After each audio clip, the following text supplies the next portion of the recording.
समस्त को नमस्कार। 오늘 저희도 히브리서 आज संध्यारे मध्य आमे माने एभ्री 10 पर्वर वाक्य पढ़िबा 12절에서 18절 12 पदरु 25 पद 12 पदरु 25 पद पर्यंत आमे पढ़िबा। 오직 그리스도는 죄를 위하여 한 영원한 제사를 드리시고 하나님 우편에 앉으셔서 मात्र से पाप निमंते केवल एक बळी उत्सर्ग कला उतारे ईश्वरଙ୍କ दक्षिण पार्श्वरे चिरकाल पई उपवेशन कले। 저희 발동산이 되게 하실 때까지 ସେହି ଦିନାବଧି ତାହାଙ୍କର ଶତ୍ରୁମାନେ ତାହାଙ୍କ ପାଦପୀଠ କରାଯାଇ ନଥିବା ପର୍ଯ୍ୟନ୍ତ ସେ ଅପେକ୍ଷା କରୁଅଛନ୍ତି। 자들 영원히 온전히 କାରଣ କେବଳ ଏକ ବଳିର ଉତ୍ସର୍ଗ ଦ୍ୱାରା ସେ ପବିତ୍ରୀକୃତ ହେଉଥିବା ଲୋକମାନଙ୍କୁ ଚିରକାଳ ପାଇଁ ସିଦ୍ଧ କରିଅଛନ୍ତି। 증거하시되 ପବିତ୍ର ଆତ୍ମା ମଧ୍ୟ ଆମ୍ଭମାନଙ୍କୁ ସାକ୍ଷ୍ୟ ଦିଅନ୍ତି। 주께서 가라사 그날 후로는 저희와 세울 언약이 이것이라 하시고 내 법을 저희 마음에 두고 생각에 କାରଣ ପ୍ରଭୁ ଏହି କଥା କହନ୍ତି, ସେହି ସମୟ ଉତ୍ତାରେ ଆମ୍ଭେ ସେମାନଙ୍କ ସହିତ ଯେଉଁ ନିୟମ ସ୍ଥାପନ କରିବା ତାହା ଏହି, ଆମ୍ଭେ ସେମାନଙ୍କ ହୃଦୟରେ ଆପଣା ବ୍ୟବସ୍ଥା ଦେବା, ପୁଣି ସେମାନଙ୍କ ମନରେ ସେହି ସବୁ ଲେଖିବା। ଏହା କହିଲା ଉତ୍ତାରେ ସେ କହନ୍ତି, ସେମାନଙ୍କ ପାପ ଓ ସେମାନଙ୍କ ଅପରାଧ ସବୁ ଆମ୍ଭେ ଆଉ ସ୍ମରଣ କରିବା ନାହିଁ। ଏହି ସମସ୍ତ ମୋଚନ ହେବା ସ୍ଥଳେ ପାପ ନିମନ୍ତେ ଆଉ ବଳି ଉତ୍ସର୍ଗ କରିବା ଅନାବଶ୍ୟକ। ଅତେବ ହେ ଭାଇମାନେ, ଯୀଶୁ ବିଚ୍ଛେଦ ବସ୍ତ୍ର ଅର୍ଥାତ୍ ଆପଣା ଶରୀର ଦ୍ୱାରା ଯେଉଁ ନୂତନ ଜୀବନଦାୟକ ପଥ ଆମ୍ଭମାନଙ୍କ ନିମନ୍ତେ ପ୍ରସ୍ତୁତ କରିଅଛନ୍ତି, 하나님의 집 다스리는 큰 제사장이 들어간 다음 ସେହି ପଥରେ ଯୀଶୁଙ୍କ ରକ୍ତ ଦ୍ୱାରା ମହାପବିତ୍ର ସ୍ଥାନରେ ପ୍ରବେଶ କରିବା ନିମନ୍ତେ ଆମ୍ଭେମାନେ ସାହସ ପାଇଥିବାରୁ, 새롭고 산 ପୁଣି ଈଶ୍ୱରଙ୍କ ଗୃହ ଉପରେ ନିଯୁକ୍ତ ଆମ୍ଭମାନଙ୍କ ଜଣେ ମହାନ ଯାଜକ ଥିବାରୁ, 양심의 악을 깨닫고 몸을 맑은 물로 씻었으니 참 마음과 온전한 믿음으로 ଆସ ଆମ୍ଭେମାନେ ହୃଦୟ ପ୍ରକ୍ଷାଳନ ଦ୍ୱାରା କଳୁଷିତ ବିବେକରୁ ଶୁଚୀକୃତ ଓ ନିର୍ମଳ ଜଳରେ ଧୌତ ଶରୀରର ହୋଇ ସରଳ ହୃଦୟ ସହ ପୂର୍ଣ୍ଣ ବିଶ୍ୱାସରେ ଈଶ୍ୱରଙ୍କ ନିକଟବର୍ତ୍ତୀ ହେଉ। ଆମ୍ଭେମାନେ ଯେଉଁ ଭରସା ସ୍ୱୀକାର କରିଅଛୁ ତାହା ଅଟଳ ଭାବରେ ଦୃଢ଼ କରି ଧରୁ, କାରଣ ଯେ ପ୍ରତିଜ୍ଞା କରିଅଛନ୍ତି ସେ ବିଶ୍ୱସ୍ତ। ପୁଣି ପ୍ରେମ ଓ ସତ୍କ୍ରିୟାରେ ପ୍ରବର୍ତ୍ତାଇବା ନିମନ୍ତେ ପରସ୍ପର ବିଷୟରେ ମନୋଯୋଗ କରୁ। ଆଉ କେହି କେହି ଯେପରି ଆମ୍ଭମାନଙ୍କ ମଣ୍ଡଳୀ ଉପାସନା ପରିତ୍ୟାଗ କରିଥାନ୍ତି, ଆମ୍ଭେମାନେ ସେପରି ନ କରୁ, ବରଂ ପରସ୍ପରକୁ ଉତ୍ସାହ ଦେଉ, ବିଶେଷତଃ ଯେତେବେଳେ ତୁମ୍ଭେମାନେ ପ୍ରଭୁଙ୍କ ଦିନ ନିକଟବର୍ତ୍ତୀ ହୋଇ ଆସୁଅଛି ବୋଲି ଦେଖୁଅଛ। ମୁଁ 25 ପଦ ପର୍ଯ୍ୟନ୍ତ ପଢ଼ିଲି। 너무너무 행복한 게 뭐냐? ମୁଁ ସୁସମାଚାର ମଧ୍ୟରେ ବଞ୍ଚିଲା ବେଳେ ବହୁତ ଧନ୍ୟବାଦୀ ହୁଏ। 이 세상에 죄를 범치한 사람 아무도 없어. ଏହି ଜଗତରେ ଜଣେ ମଧ୍ୟ ନାହାନ୍ତି ଯେ କି ପାପ କରିନାହାନ୍ତି। 예수를 믿는 분이나 믿지 않는 분이 사람이 죽으면 뭐 천국이 있고 지옥이 있다고 이야기를. ଯେଉଁମାନେ ଯୀଶୁଙ୍କୁ ବିଶ୍ୱାସ କରନ୍ତି, ଯେଉଁମାନେ ବିଶ୍ୱାସ କରୁନାହାନ୍ତି, ସେମାନେ ମରିଲା ପରେ ସେଠାରେ ନର୍କ ଅଛି, ସେଠାରେ ସ୍ୱର୍ଗ ଅଛି। 다행한 일이 어디 있겠느냐? ଆଉ ଯଦି ମରିବା ପରେ ସ୍ୱର୍ଗ ଏବଂ ନର୍କ ନଥାନ୍ତା, 과연 천국 갈 수 있을까? ତାହେଲେ କେମିତି ହେଇଥାନ୍ତା? 천국 갈 수 있는 그 기준은 어떤 것인가? ତେବେ ସ୍ୱର୍ଗକୁ ଯିବା ପାଇଁ ତାର 이런 것이 애매하게 ସର୍ତ୍ତ କ'ଣ?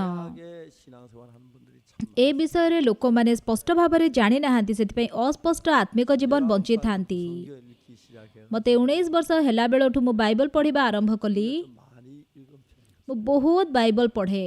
그제 제가 구원받기 전 소설을 많이 ପୁନର୍ଜନ୍ମ ପାଇବା ପୂର୍ବରୁ ମୁଁ ବହୁତ ଉପନ୍ୟାସ ପଢ଼ୁଥିଲି। 재미있는 책은 제가 그때 책을 살 만한 그 여평 ସେତେବେଳେ ଆମ ପାଖରେ ସାମର୍ଥ୍ୟ ନଥିଲା ବହି କିଣିବା ପାଇଁ, ସେଥିପାଇଁ ମୁଁ ବହି କାହାଠୁ ମାଗିକି ଆଣି ପଢ଼ିଥାଏ। 안에 있는 소설은 다 본 거예요. ଆଉ ଆମର ଗାଁରେ ଯେତିକି ବି ଉପନ୍ୟାସ ଥିଲା ପ୍ରାୟ ସବୁ ମୁଁ ପଢ଼ି ସାରିଥିଲି। 일단 얘기 들으면 달려가 사정해서 이제 얻어가지고 빌려가지고 와서 보고 갖다 주고 ଯେତେବେଳେ ମୁଁ ଶୁଣିଥାଏ କାହା ଘରେ ବହି ଅଛି, ମୁଁ ଦୌଡ଼ିକି ଯିବି, ତାଙ୍କୁ ବହି ମାଗିବି, ଆଉ ରାତି ସାରା ପଢ଼ିବି, ଆଉ ତାର ଦିନ ମୁଁ ସେଟା ଫେରେଇ ଦେଇଥାଏ।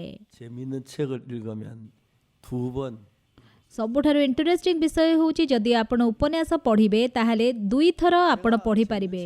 여러 읽어봤는 ମୁଁ ଅନେକ ଗୁଡ଼ିଏ ଉପନ୍ୟାସ ପଢ଼ିଛି, 광야의 길들이도 굉장히 ଆଉ ଟେମିଂ ଦ ସୁର, ଆଉ ମର୍ଚେଣ୍ଟ ଅଫ୍ ଭେନିସ୍, 제일 먼저 제가 책 읽으면 가장 거지 ଆଉ ସବୁଠାରୁ ବହୁତ ଇଣ୍ଟରେଷ୍ଟିଂ ମୋ ପାଇଁ ଯେଉଁ ଉପନ୍ୟାସ ଥିଲା ସେଇଟା ହେଉଛି କ୍ରାଇମ୍ ଆଣ୍ଡ ପନିଶମେଣ୍ଟ। ସେଟା ଦୋସ୍ତୋଏଭସ୍କିଙ୍କ ଦ୍ୱାରା ଲେଖାଯାଇଛି। 이제 라스콜니코프라는 사람이 있어요. ତାର ଯିଏକି ମେନ୍ କ୍ୟାରେକ୍ଟର ତାଙ୍କ ନାଁ ହେଉଛି ରାସ୍କୋଲନିକଭ। 페트르부르크인데 ସେ ସାନ୍ ପିଟର୍ସବର୍ଗରେ ଅଛନ୍ତି। 페트르부르크 그 ଆଉ ମୁଁ ସେ ଯେଉଁ ଏରିଆରେ ସେଇ କାହାଣୀ ଲେଖାଯାଇଛି ସେଇଠୁକୁ ମଧ୍ୟ ମୁଁ ଯାଇଛି। 에 노파를 죽입니다. ଆଉ ଗୋଟେ ପନ୍ ସପ୍ରେ ସେ କାମ କରୁଥିଲେ। ଆଉ ଯେତେବେଳେ ସେ ମାରିବା ପାଇଁ ଆସୁଛନ୍ତି ତାର ମାଲିକଙ୍କୁ, ସେତେବେଳେ ପୁଲିସ ତାଙ୍କୁ ଧରିବା ପାଇଁ ଗୋଡ଼ଉଛି। 어떤 간에 막 꼭 내가 형사에게 쫓기는 그런 감정을 가졌어요. ଆଉ ମୋତେ ମୁଁ ପଢ଼ିଲା ବେଳେ ମୋତେ ଲାଗୁଥିଲା ଯେମିତିକି ସେ ହିରୋ ହେଉଛି ମୁଁ। ସେଟା ଏତେ ଇଣ୍ଟରେଷ୍ଟିଂ ଲାଗୁଥିଲା। ଯେତେବେଳେ ଦ୍ୱିତୀୟ ଥର ସେ ବହି ମୁଁ ପଢ଼ିଲି, ତୃତୀୟ ଥର ମୁଁ ଆଉ ପଢ଼ିପାରିଲିନି। ମୋତେ ଆଉ ସେ ବହି ଇଣ୍ଟରେଷ୍ଟିଂ ଲାଗିଲାନି। 어느 책도 세 번 읽어본 적이 없어요. ଆଉ କୌଣସି ମଧ୍ୟ ଉପନ୍ୟାସ ମୁଁ 3 ଥରଠୁ ଅଧିକ ପଢ଼ିନି। 요한복음 제가 모르긴 해도 한 몇백 번 읽었을 것 같아요. ଯୋହନ ଲିଖିତ ସୁସମାଚାର ମୁଁ ପ୍ରାୟ କେତେ ଶହ ଥର ପଢ଼ିଥିବି। 근데 여러분 제가 읽어도 ମୁଁ ଯେତିକି ବି ଅଧିକ ବାଇବଲ ପଢ଼ୁଛି, 때마다 늘 새로운 ମୁଁ ଯେତେ ଥର ପଢ଼ୁଛି ତାହା ସବୁବେଳେ ନୂଆ ଲାଗୁଛି। 이 하나님의 말씀이라서 그렇구나. ଏଟା ପରମେଶ୍ୱରଙ୍କର ବାକ୍ୟ ବୋଲି ବୋଧେ ସେଇପରି। 그냥 우리는 그 한 절 줄 한 줄 그대 그 성경인데 그냥 말씀인데 ଆମେମାନେ ସାଧାରଣ ଭାବରେ ବାକ୍ୟ ପଢ଼ିଥାଉ, 거기서 의미는 କିନ୍ତୁ ସେ ବାଇବଲର ବାକ୍ୟର ଯେଉଁ ଅର୍ଥ ଅଛି ତାହା ବହୁତ ଗଭୀର। 1년에 IYF라는 단체 2001 ମସିହାରେ IYF ବୋଲି ଗୋଟେ ଅର୍ଗାନାଇଜେସନ୍ ମୁଁ ଆରମ୍ଭ କରିଥିଲି।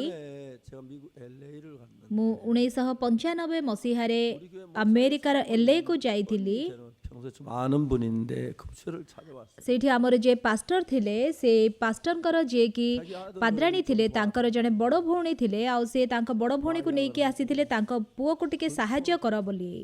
ତାଙ୍କ ପୁଅ ଡ୍ରଗ୍ସ ନେଉଥିଲେ, ଗନ୍ ଧରିକି ବୁଲୁଥିଲେ। 도와줘요.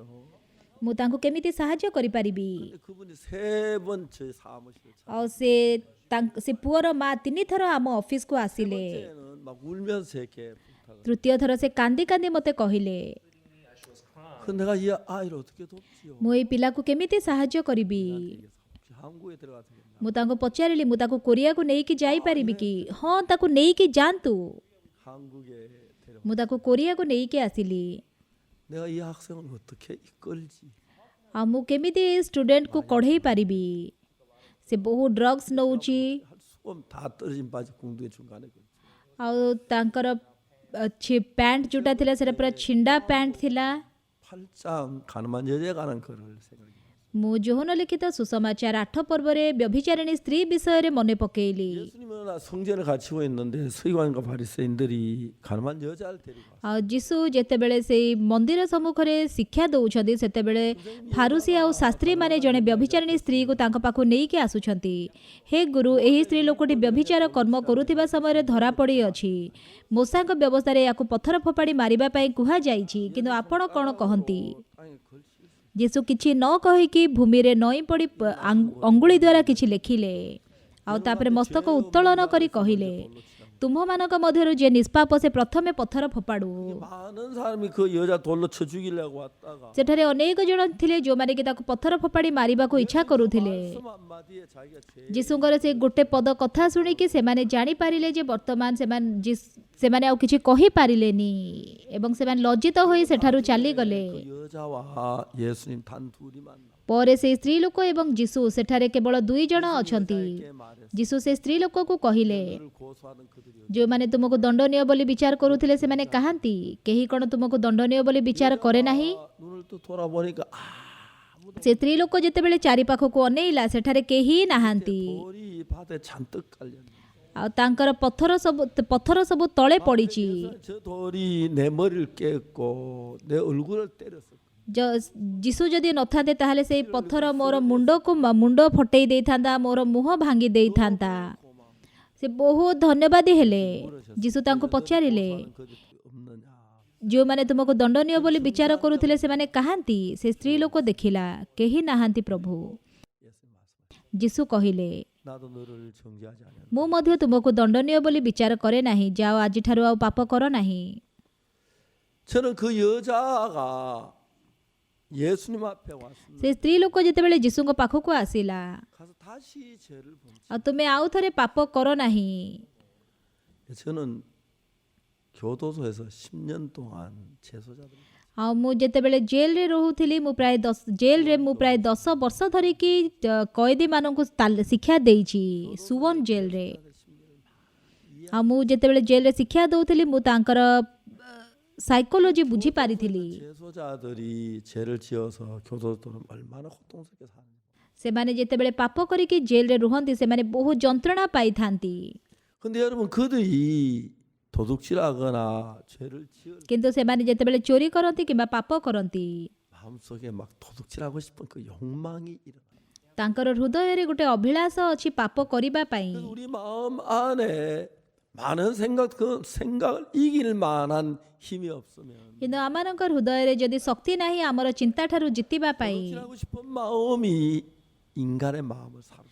ତେବେ ଚୋରି କରିବା ପାଇଁ ଯେଉଁ ହୃଦୟ ଅଛି ତାହା ମଣିଷର ହୃଦୟକୁ ଧରିଥାଏ। 도둑질하지 않으려고 해도 ସେ ଯେତେ ବି ଚେଷ୍ଟା କରେ ଚୋରି ନ କରିବା ପାଇଁ କିନ୍ତୁ ସେଟା ହେଇପାରେନି।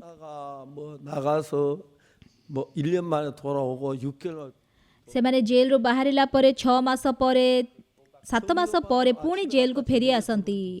ଆଉ କେତେ ଲୋକମାନେ ସକାଳେ ଜେଲରୁ ମୁକ୍ତ ହୁଅନ୍ତି ଆଉ ସନ୍ଧ୍ୟାବେଳେ ପୁଣି ଜେଲକୁ ଫେରି ଆସନ୍ତି। 마음에 도둑질하고 싶은 그 생각 그건 잡힐 것 같은 생각은 전혀 안 들어요. ସେମାନଙ୍କର ହୃଦୟରେ ଚୋରି କରିବା ପାଇଁ ଯେଉଁ ଚିନ୍ତା ଅଛି ଆଉ ତାଙ୍କର ହୃଦୟରେ ଯେଉଁ ଅଭିଳାଷ ଅଛି ପାପ କରିବା ପାଇଁ ସେମାନେ ତାଠାରୁ ମୁକ୍ତ ହେଇପାରନ୍ତିନି। 엄나는 마음이 일어나 가는 거예요. ସେମାନଙ୍କର ସେଇ ସ୍ତ୍ରୀର ହୃଦୟରେ ଯେତେବେଳେ ବ୍ୟଭିଚାର ହୃଦୟ ଆସିଲା ସେ ବ୍ୟଭିଚାର କଲା ବୋଲି ଲୋକ କହନ୍ତି। କିନ୍ତୁ ଆଶ୍ଚର୍ଯ୍ୟର ବିଷୟ ହେଉଛି 가늠한 여자를 돌려보는 그냥 돌려보내는 게 아니라 ଯୀଶୁ ଯେତେବେଳେ ଏଇ ସ୍ତ୍ରୀ ଲୋକକୁ ପଠଉଛନ୍ତି ସେ ସେମିତି ପଠଉନାହାନ୍ତି। 예수 살려줘. ତାକୁ ପଥରରୁ ଯୀଶୁ ଉଦ୍ଧାର କଲେ। ମୁଁ ମଧ୍ୟ ତୁମକୁ ଦଣ୍ଡନୀୟ ବୋଲି ବିଚାର କରେ ନାହିଁ, ଯାଅ ଆଜିଠାରୁ ଆଉ ପାପ କର ନାହିଁ ବୋଲି ଯୀଶୁ କହୁଛନ୍ତି। 그 여자께 뭘 했? ଯୀଶୁ ସେ ସ୍ତ୍ରୀ ଲୋକ ପାଇଁ କ'ଣ କରିଲେ? 한없는 고마움이 ଯୀଶୁ ସେ ସ୍ତ୍ରୀ ଲୋକର ହୃଦୟରେ ଅତୁଳନୀୟ ଧନ୍ୟବାଦର ହୃଦୟ ଭର୍ତ୍ତି କରିଦେଉଛନ୍ତି।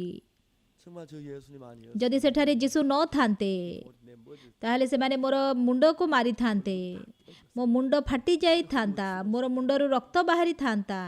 내가 이제 다시 이 집에 들어오는 거야.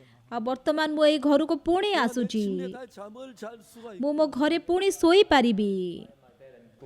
이 여자 마음에 한없는 고마움을 ଏ ସ୍ତ୍ରୀ ଲୋକ ତାର ହୃଦୟରେ ଅତୁଳନୀୟ ଧନ୍ୟବାଦର ହୃଦୟ ଥିଲା। 마음이 크기 ତାର ହୃଦୟରେ ଧନ୍ୟବାଦର ହୃଦୟ ବହୁତ ଅଧିକ ଥିଲା। 고마움을 가득 찼기 ତାର ହୃଦୟ ଧନ୍ୟବାଦର ହୃଦୟରେ ପରିପୂର୍ଣ୍ଣ ହେଇଥିଲା। 나는 마음에 돌을 틈이 없어. ସେଥିପାଇଁ ତାର ସେଇଠାରେ ବ୍ୟଭିଚାର କାମ ଅଭିଳାଷ ବାସ କରିବା ପାଇଁ ସ୍ଥାନ ନଥିଲା। 신게 아니라 ଆଉ ଯୀଶୁ ଯେତେବେଳେ ତାକୁ ପଠଉଛନ୍ତି 마음에 감사한 마음이 ତାର ହୃଦୟରେ ଧନ୍ୟବାଦର ହୃଦୟ ପରିପୂର୍ଣ୍ଣ କରିକି ତାକୁ ପଠଉଛନ୍ତି। 이제 다시 가늠하고자 하는 마음이 들어올 틈이 없어. ଯେମିତିକି ଆଉ କିଛି ମଧ୍ୟ ହୃଦୟ ତା ପାଖକୁ ପାପ କରିବା ପାଇଁ ଆସିବନି। 들어와서 거기에서 내 마음의 모든 걸 이겨버리. ଯେତେବେଳେ ଆମମାନଙ୍କର ହୃଦୟରେ କୌଣସି ଚିନ୍ତା ଆସିଥାଏ ଆମର ହୃଦୟ ସେଇ ଚିନ୍ତା ଉପରେ ଜିତିଯାଏ। 지배하는 ସେତେବେଳେ ସେଇ ଚିନ୍ତା ଆମର ହୃଦୟକୁ ଜିତିଥାଏ।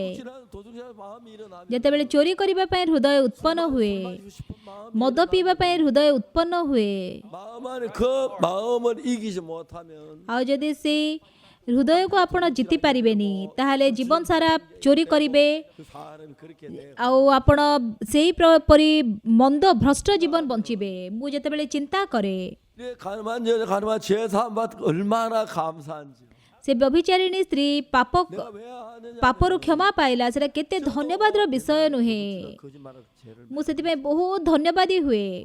କାହିଁକି ନା ପୂର୍ବରୁ ମୁଁ ମଧ୍ୟ ଅନେକ ପାପ କରିଥିଲି, ଚୋରି କରିଥିଲି, ମିଛ କହିଥିଲି। ମୁଁ ନିଶ୍ଚିନ୍ତ ନର୍କକୁ ଯିବି ବୋଲି ବିଶ୍ୱାସ କରୁଥିଲି। କିନ୍ତୁ ଯେତେବେଳେ ମୁଁ ବାଇବଲ ପଢ଼ିଲି, 놀라운 것은 예수님의 피가 내 죄시 완벽. ବାଇବଲ ହେଉଛି ଆଶ୍ଚର୍ଯ୍ୟମୟ। କାହିଁକି ନା ଯୀଶୁଙ୍କର ରକ୍ତ ଦ୍ୱାରା ମୋର ପାପ ପରିଷ୍କାର ଭାବରେ ଧୌତ ହୋଇଅଛି। ମୁଁ ତାହା ବୁଝିପାରିଲିନି। 교회 다니는 수없이 많은 사람들 있잖아요. ବର୍ତ୍ତମାନ ମଣ୍ଡଳୀକୁ ଯାଉଥିବା ଅନେକ ଲୋକମାନେ ଅଛନ୍ତି। 이해하려도 이해가 안 가는 게 있는 게 뭐냐면은 ସେମାନେ ଗୋଟେ ବିଷୟ କେବେ ବୁଝିପାରନ୍ତିନି। 사람들이 예수 믿는 사람이라면 ସେମାନେ ଯଦି ଯୀଶୁଙ୍କୁ ବିଶ୍ୱାସ କରୁଛନ୍ତି, 십자가에서 예수 내 죄를 못 박이 죽었다. 그걸 모르는 사람은 아무도 없을 거예요.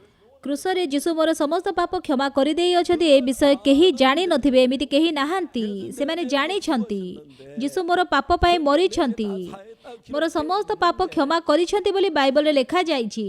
사람들 죄인이랍니다. କିନ୍ତୁ ଲୋକମାନେ ନିଜକୁ ପାପୀ ବୋଲି କହନ୍ତି। 그건 아무리 이해하려도 이해가 안 돼. ଯେତେ ବି ଚେଷ୍ଟା କଲେ ସେମାନଙ୍କୁ ଆପଣ ବୁଝେଇ ପାରିବେନି। 예수님 십자가에 우리 죄를 못 박혀주고 우리 죄를 대신했는데 ଯୀଶୁଖ୍ରୀଷ୍ଟ କ୍ରୁଶରେ ଆମମାନଙ୍କର ପାପ ନିମନ୍ତେ କୃଷାର୍ପିତ ହେଲେ 우리의 모든 죄가 사했다고 성경은 ଏବଂ ଯୀଶୁଙ୍କର ମୃତ୍ୟୁ ସେହି କୃଶରେ ଆମମାନଙ୍କର ସମସ୍ତ ପାପ ସିଦ୍ଧ ଭାବରେ ଧୋଇ ଅଛି ବୋଲି ଲେଖାଯାଇଅଛି। 이번에 그 히브리서 이야기가 그 이야기죠. ଏଇଥରକ ଏଭ୍ରି ପୁସ୍ତକର ବାକ୍ୟ ହେଉଛି ଏହିପରି। 장에 그 이야기를 아주 상세하게 어떻게 죄가 씻은 그 이야기라고 있어요. ଆଉ ଏଭ୍ରି ପୁସ୍ତକରେ ଯଦି ଆପଣମାନେ ଦେଖିବେ ଆମମାନଙ୍କର ପାପ କେମିତି ଧୌତ ହୋଇଅଛି ସେ ବିଷୟରେ ଅତି ସ୍ପଷ୍ଟ ଭାବରେ ଲେଖାଯାଇଛି। ଆମେ ବାଇବଲକୁ ଫେରିଯିବା। 10절에 ଏଭ୍ରି 10 ପର୍ବର 10 ପଦରେ 뜻을 쫓아 예수 때 몸을 단번에 들이심으로 말미 우리가 ଯୀଶୁଖ୍ରୀଷ୍ଟଙ୍କ ଶରୀର ଏକାଥରକେ ଉତ୍ସର୍ଗୀକୃତ ହେବା ଦ୍ୱାରା ସେହି ଇଚ୍ଛା ହେତୁ ଆମ୍ଭେମାନେ ପବିତ୍ରୀକୃତ ହୋଇଅଛୁ। 성경 분명히 하나님의 뜻을 쫓아서 예수님이 우리 죄를 시대 못 박혀 죽었기 때문에 ଈଶ୍ୱରଙ୍କର ଇଚ୍ଛା ଅନୁସାରେ ଯୀଶୁଖ୍ରୀଷ୍ଟ ଆମମାନଙ୍କର ପାପ ନିମନ୍ତେ କୃଷାର୍ପିତ ହେଲେ। ଆମେ ସେଥିପାଇଁ ଧାର୍ମିକ, ଆମର ପାପ କ୍ଷମା ହେଲା, 그불다 받아 ଆମମାନଙ୍କର ସମସ୍ତ ପାପର ଭାର ଯୀଶୁ ବହନ କଲେ। 너무너무 신기한 것은 ସବୁଠାରୁ ଆଶ୍ଚର୍ଯ୍ୟର ବିଷୟ ହେଉଛି 그걸 교회 다니는 사람 지금 모르는 사람 몇 명이나 있을까요? ଅଧିକାଂଶ ଲୋକମାନେ ଯେଉଁମାନେ ମଣ୍ଡଳୀକୁ ଯାଉଛନ୍ତି ସେମାନେ କ'ଣ ଏହା ଜାଣିନଥିବେ? କେତେ ଜଣ ଜାଣିନଥିବେ? 교회 나면 이건 다 아는 사실인데 ଯେ କେହି ବି ମଣ୍ଡଳୀକୁ ଯାଆନ୍ତି ସେମାନେ ପ୍ରଥମେ ଏ ବିଷୟ ଜାଣନ୍ତି। 몸을 단번에 들이심으로 우리가 거룩함을 얻었다 거룩해졌다. ଯୀଶୁଖ୍ରୀଷ୍ଟଙ୍କ ଶରୀର ଏକାଥରକେ ଉତ୍ସର୍ଗୀକୃତ ହେବା ଦ୍ୱାରା ସେହି ଇଚ୍ଛା ହେତୁ ଆମ୍ଭେମାନେ ପବିତ୍ରୀକୃତ ହୋଇଅଛୁ ବୋଲି ଲେଖାଯାଇଛି। 우리 여기 모니터에만 있는 게 아니라 성경에 명백히 있는 말. ଏହି ବାକ୍ୟ କେବଳ ମନିଟରରେ ଆପଣଙ୍କୁ ଦେଖାଯାଉଛି ତାହା ନୁହେଁ, କିନ୍ତୁ ବାଇବଲରେ ଅତି ପରିଷ୍କାର ଭାବରେ ଲେଖାଯାଇଛି। 쫓아 이 하나님 뜻을 쫓아 ସେହି ଇଚ୍ଛା ହେତୁ ଈଶ୍ୱରଙ୍କ ଇଚ୍ଛା ହେତୁ 못 박혀 죽. ଯୀଶୁ କ୍ରୁଶରେ କୃଷାର୍ପିତ ହେଲେ ଏବଂ ତାହା ଦ୍ୱାରା 분명히 성경은 말하기를 ବାଇବଲ ଆମମାନଙ୍କୁ କ'ଣ କହେ? 거룩함을 얻었노라. ଆମେମାନେ ପବିତ୍ରୀକୃତ ହୋଇଅଛୁ। 말은 거룩하다는 얘기입니다. ଆମେମାନେ ପବିତ୍ର ହୋଇଅଛୁ, ତାର ଅର୍ଥ ପାପ ନାହିଁ, ଆମର ପାପ ଧୌତ ହୋଇଅଛି। 이걸 교회 다니는 사람 모르는 사람 아무도 ଯେଉଁମାନେ ମଣ୍ଡଳୀକୁ ଯାଆନ୍ତି ସେମାନଙ୍କ ମଧ୍ୟରୁ କେହି ନାହାନ୍ତି ଯେଉଁମାନେ କି ଏହି ସତ୍ୟତା ଜାଣିନାହାନ୍ତି। କେହି କ'ଣ ଥିବ କି ଯିଏ ଏହା ଜାଣିନି? 없어요. କେହି 나ହାନ୍ତି। 그런데 여긴 분명히 우리가 거룩함을 얻었노라 되어 있는데 오늘 수많은 교회 성도들은 죄인이다. ଆମେମାନେ ପବିତ୍ରୀକୃତ ହୋଇଅଛୁ ବୋଲି ଏଠାରେ ଲେଖାଯାଇଛି, କିନ୍ତୁ ବର୍ତ୍ତମାନ ଅନେକ ମଣ୍ଡଳୀର ସଦସ୍ୟମାନେ 그게 너무너무 신기해. ନିଜକୁ ପାପୀ ବୋଲି କହନ୍ତି। ତାହା ଆଶ୍ଚର୍ଯ୍ୟର ବିଷୟ। ମୁଁ ଅନେକ ଥର କହିଛି 2012년에 아프리카 가나에 캠프를 하다가 존 아타메스 대통령 부인이 오셔서 2012 ମସିହାରେ ଯେତେବେଳେ ଆଫ୍ରିକାର ଘାନାରେ ଆମେମାନେ ୱାର୍ଲଡ କ୍ୟାମ୍ପ କରୁଥିଲୁ ସେତେବେଳେ ଘାନାର ଫର୍ଷ୍ଟ ଲେଡି ଆସିକି ମୋତେ ଭେଟିଥିଲେ ଆଉ ସେ କଂଗ୍ରାଚୁଲେଟରୀ ମେସେଜ ସେଠାରେ ଦେଇଥିଲେ। 축하 메시지를 하시고 축하해 주시고 ସେ କଂଗ୍ରାଚୁଲେଟରୀ ମେସେଜ ତାଙ୍କର ଶେଷ କଲା ପରେ 안 가지고 계속 같이 ସେ ନ ଯାଇକି ସେଠାରେ ରହିଥିଲେ, ବସିଥିଲେ। 영부인이십니다. ସେ ହେଉଛନ୍ତି ଘାନାର ଫର୍ଷ୍ଟ ଲେଡି। 그래서 우리가 행사에 다 참여했어요. ଆମର ସବୁ ପ୍ରୋଗ୍ରାମରେ ସେ ପାର୍ଟିସିପେଟ୍ କଲେ। ସବୁ ଶେଷ ହେଲା ପରେ 영부인께서 저에게 ସେ ଫର୍ଷ୍ଟ ଲେଡି ମୋତେ କହିଲେ, 말씀드릴게요. ପାଷ୍ଟର ମୁଁ ଆପଣଙ୍କୁ କିଛି କହିବାକୁ ଇଚ୍ଛା କରୁଛି। ଆଉ ସେତେବେଳେ ସେ ମୋ ସହିତ କଥା ହେଉଥିଲେ। 이 몸이 너무 안 좋습니다. ପାଷ୍ଟର ପ୍ରେସିଡେଣ୍ଟଙ୍କର ଶରୀର ବହୁତ ଅସୁସ୍ଥ ଅଛି। 치료를 했는데 주치가 치료 전혀 낫지 않아요. ବହୁତ ଦିନ ଧରିକି ଯଦି ବା ତାଙ୍କର ଡକ୍ଟର ତାଙ୍କୁ ଚିକିତ୍ସା କରୁଛନ୍ତି, ଆପଣ କ'ଣ ତାଙ୍କ ପାଇଁ ପ୍ରାର୍ଥନା କରିପାରିବେ କି? ମୁଁ ରାଷ୍ଟ୍ରପତି ଭବନକୁ ଗଲି 그래서 몸이 너무 안 좋아 자리에 의자에 걸려. ଆଉ ସେତେବେଳେ ରାଷ୍ଟ୍ରପତି ସିଧାରେ ବସିପାରୁନଥିଲେ, ସେ ତାଙ୍କର ଚେୟାରରେ ଏମିତି ଆଉଜିକି ବସିଥିଲେ। ସେ ମୋତେ କହିଲେ, 목사님 저는 가나에서 제일 믿음 좋은 대통령이라고. ପାଷ୍ଟର ମୁଁ ଘାନାର ସବୁଠାରୁ ବିଶ୍ୱାସୀ ପ୍ରେସିଡେଣ୍ଟ ଭାବରେ ଗଣିତ ଅଟେ। 어디가 다 괜찮은데 ଆଉ ସବୁ ପ୍ରେସିଡେଣ୍ଟ ମାନେ ବହୁତ ଭଲ, 의원들이 제일 싫어요. କିନ୍ତୁ ଯେତେବେଳେ ଜଣେ ପ୍ରେସିଡେଣ୍ଟ ଚର୍ଚ୍ଚକୁ ଯାଆନ୍ତି, 교회는 경호하기 ଚର୍ଚ୍ଚରେ ତାଙ୍କର ସିକ୍ୟୁରିଟି ତାଙ୍କୁ ସୁରକ୍ଷା ଦେବା ବହୁତ କଷ୍ଟକର। 국민들하고 거리 두기도 어려워. ଚର୍ଚ୍ଚରେ ସେଇଟା ସହଜ ନୁହେଁ, ଆଉ ସାଧାରଣ ନାଗରିକମାନଙ୍କ ଠାରୁ ଦୂରେଇ ରହିବା। ଆଉ ସେଥିପାଇଁ ଚର୍ଚ୍ଚରେ ବହୁତ ସହଜରେ ଜଣେ ପ୍ରେସିଡେଣ୍ଟକୁ ହତ୍ୟା କରିହେବ। କିନ୍ତୁ ये जो प्रेसिडेंट ଥିଲେ ସେ ସବୁବେଳେ ଚର୍ଚ୍ଚ କୁ ଯାଆନ୍ତି। 이 대통령이 이제 오늘 잠자리 일어날 ଆଉ ସେଦିନ ସେ ମୋତେ କହିଲେ ପାଷ୍ଟର ଆଜି ସକାଳେ ମୁଁ ଉଠିଲା ବେଳେ 몸이 아주 나빠. 내 곧 오늘 내가 죽을. ଆଉ ମୋର ଦେହ ବହୁତ ଅସୁସ୍ଥ ଲାଗୁଛି, ହେଇପାରେ ଆଜି ମୁଁ ମରିଯିବି। 근데 내가 앞으로 많이 살면 5일 산다고. କିନ୍ତୁ ପାଷ୍ଟର ମୁଁ ଭାବୁଛି ଅଧିକ ବଞ୍ଚିଲେ ମୁଁ ଆଗକୁ ଆଉ 5 ଦିନ କେବଳ ବଞ୍ଚିବି, 사함을 받- କିନ୍ତୁ ମୁଁ ପାପରୁ କ୍ଷମା ପାଇପାରିନି। 그래서 지금 난 죽으면 지옥 가는 너무너무. ସେଥିପାଇଁ କାଳେ ଯଦି ଏବେ ମରିଯିବି ମୁଁ ନର୍କକୁ ଯିବି ବୋଲି ବହୁତ ଭୟ କରୁଛି। ମୁଁ ତାଙ୍କୁ ପଚାରିଲି, ମହାଶୟ 각하께서 죄인인 걸 ମହାଶୟ ଆପଣ କେମିତି ଜାଣିଲେ ଆପଣ ପାପୀ ବୋଲି? 내가 죄를 지어서 죄인 ମୁଁ ପାପ କରିଛି ସେଥିପାଇଁ ମୁଁ ପାପୀ? ସେପରି ନୁହେଁ। 그래서 ସେ ଆଶ୍ଚର୍ଯ୍ୟ ହେଇଗଲେ। 각하 어느 나라에서 자기 죄를 자기가 판단. ମହାଶୟ କେଉଁ ଦେଶରେ ନିଜର ପାପ ନିଜେ ବିଚାର କରନ୍ତି ଜଣେ ଅପରାଧୀ? ଏଇଟା ସମ୍ଭବ ନୁହେଁ ନା? 어느 나라도 자기 죄를 자기가 판. ପ୍ରତ୍ୟେକ ଦେଶରେ କେହି ମଧ୍ୟ ନିଜର ପାପ ନିଜେ ବିଚାର କରନ୍ତିନି। 죄는 재판관. ପାପ ସବୁବେଳେ ବିଚାରପତି ବିଚାର କରିଥାନ୍ତି। ସେ କହିଲେ ହଁ ସେହିପରି। 각하께서 각하의 죄를 판결한 판결문을 읽어보시면 ମହାଶୟ ଆପଣ କେବେ ମଧ୍ୟ ନିଜର ପାପର ବିଚାରର ବିଚାରପତ୍ର ପଢ଼ିଛନ୍ତି କି? 내 죄를 판결한 판결문이 있는. ଆଉ ସେ କହିଲେ ମୋର ପାପର ବିଚାର କରିଥିବା ବିଚାରପତ୍ର ଅଛି କି? ହଁ ଅଛି। କୋଉଠି ଅଛି? ବାଇବଲରେ ଅଛି। 그 대통령이 저하고 나이 ଆଉ ସେ ପ୍ରେସିଡେଣ୍ଟଙ୍କର ବୟସ ହେଉଛି ମୋ ସହିତ ସମାନ। 44년생인데. ସିଏ ମଧ୍ୟ 1944 ମସିହାରେ ଜନ୍ମ ହେଇଛନ୍ତି। 제가 그 이야기 대통령이 굉장히 진지하게 ସେ ପ୍ରେସିଡେଣ୍ଟ ମୋ ବିଷୟରେ ବହୁତ ଭଲ ଭାବରେ ମୋର କଥା ଶୁଣିଲେ। 시지만 각하께서 각하의 죄를 판결. ମହାଶୟ ଯଦିବା ଆପଣ ଜଣେ ରାଷ୍ଟ୍ରପତି କିନ୍ତୁ ଆପଣ ନିଜେ ନିଜର ଅପରାଧର ବିଚାର ନିଜେ କରିପାରିବେନି। 살겠다 결정 아니잖아요. ଆପଣ ଯଦି କିଛି ଅପରାଧ କରୁଛନ୍ତି ଏବଂ କହୁଛନ୍ତି ଆଉ ମୁଁ ସେଇ ପାପ ପାଇଁକି ଏତିକି ଦଣ୍ଡ ଭୋଗିବି, ତାହା ଅସମ୍ଭବ। 그 판결문 보시기를 원하시면 ମହାଶୟ 그게 어디냐고. ଆପଣଙ୍କର ବିଚାରପତ୍ର ବାଇବଲରେ ଲେଖାଯାଇଛି, ଦେଖିବାକୁ ଇଚ୍ଛା କରୁଛନ୍ତି? ସେ କହିଲେ ହଁ ମୁଁ ଦେଖିବାକୁ ଇଚ୍ଛା କରୁଛି। ମୁଁ ବାଇବଲ ଖୋଲିଲି। 로마서 3장 ରୋମିଓ 3 ପର୍ବର 23 ପଦ 24 ପଦ ସେଠାରେ କ'ଣ ଲେଖାଯାଇଛି? 모든 사람이 죄를 범해서 하나님. 23 ପଦରେ ସମସ୍ତେ ତ ପାପ କରିଅଛନ୍ତି ଏବଂ ଈଶ୍ୱରଙ୍କ ଗୌରବ ରହିତ ହୋଇଅଛନ୍ତି। 로마 3장 23절 24절 두 개. ଏଇଠି ରୋମିଓ 3 ପର୍ବ 23 ପଦ ଆଉ 24 ପଦ ଦୁଇଟି ପଦ ଅଛି। 모든 사람 죄를 범하여서 하나님 영광 이르지 못한다. 뭐 23절은 우리가 다 죄를 지어 ସମସ୍ତେ ତ ପାପ କରିଅଛନ୍ତି ଏବଂ ଈଶ୍ୱରଙ୍କ ଗୌରବ ରହିତ ହୋଇଅଛନ୍ତି। 때문에 한 나라에 ତାର ଅର୍ଥ ଆମେ ସମସ୍ତେ ପାପ କରିଛୁ। ଯେହେତୁ କି ଆମେ ପାପ କରିଛୁ ସେଥିପାଇଁ ସ୍ୱର୍ଗ ରାଜ୍ୟରେ ପ୍ରବେଶ କରିପାରିବୁନି। 23절 우리가 죄를 지었고 죄인 그대로. ଆମମାନେ 23 ପଦରେ ପାପ କରିକି ସେଇ ପ୍ରକାର ପାପୀ ଭାବରେ ଅଛୁ। 놀라운 건 24. କିନ୍ତୁ ଆଶ୍ଚର୍ଯ୍ୟର ବିଷୟ ହେଉଛି 24 ପଦ। 24절은 24 ପଦରେ କ'ଣ ଲେଖାଯାଇଛି? 그리스도 예수 안에 있는 구속. ଖ୍ରୀଷ୍ଟ ଯୀଶୁଙ୍କ ଠାରେ ଯେଉଁ ମୁକ୍ତି ଅଛି। 이 구속이란 말은 뭐 경찰서에 갈 때 사람들 체포해 몸을 묶어 집어넣는 그걸 구속이라고 ଆଉ 하는데 ଆଉ 여기 이 말은 그 ଏଠାରେ ଯେଉଁ ବିଷୟ ଲେଖାଯାଇଛି ତାହା ଆରେଷ୍ଟ କରିବା ନୁହେଁ। 죄를 속하고 구원했다. ତାର ଅର୍ଥ ହେଉଛି ଆମମାନଙ୍କର ପାପରୁ ଆମେମାନେ ମୁକ୍ତ ହେଲୁ, ଉଦ୍ଧାର ପାଇଲୁ। 이제 23절에는 예수님이 안 계시고 23 ପଦରେ ଯୀଶୁ ନାହାନ୍ତି। 우린 죄를 지었으니까 죄인인 그양 그대로에서 하나님 영광이 할라. ଯେହେତୁ କି ଆମେମାନେ ପାପ କରିଛୁ, ଆମେମାନେ ପାପୀ, ସେଥିପାଇଁ ଆମମାନେ ସ୍ୱର୍ଗ ରାଜ୍ୟରେ ପ୍ରବେଶ କରିପାରିବୁନି। କିନ୍ତୁ 24 ପଦରେ 23절에 우리가 죄를 지었고 예수님이 없어 죄를 대신할 자가 없으니까 멸망을 받을 수밖에 없는데. ଆଉ 23 ପଦରେ ଆମେମାନେ ପାପ କରିଛୁ, ସେଥିପାଇଁ ଆମମାନେ ସ୍ୱର୍ଗ ରାଜ୍ୟରେ ପ୍ରବେଶ କରିପାରିବୁନି। 24절 우리가 죄를 지어 틀림없는데 କିନ୍ତୁ 24 ପଦରେ ଆମେମାନେ ନିଶ୍ଚିତ ପାପ କରିଛୁ। 23절에 없는 예수님이 କିନ୍ତୁ ଯେଉଁ ଯୀଶୁ 23 ପଦରେ ନାହାନ୍ତି ସେ 24 ପଦରେ ଅଛନ୍ତି।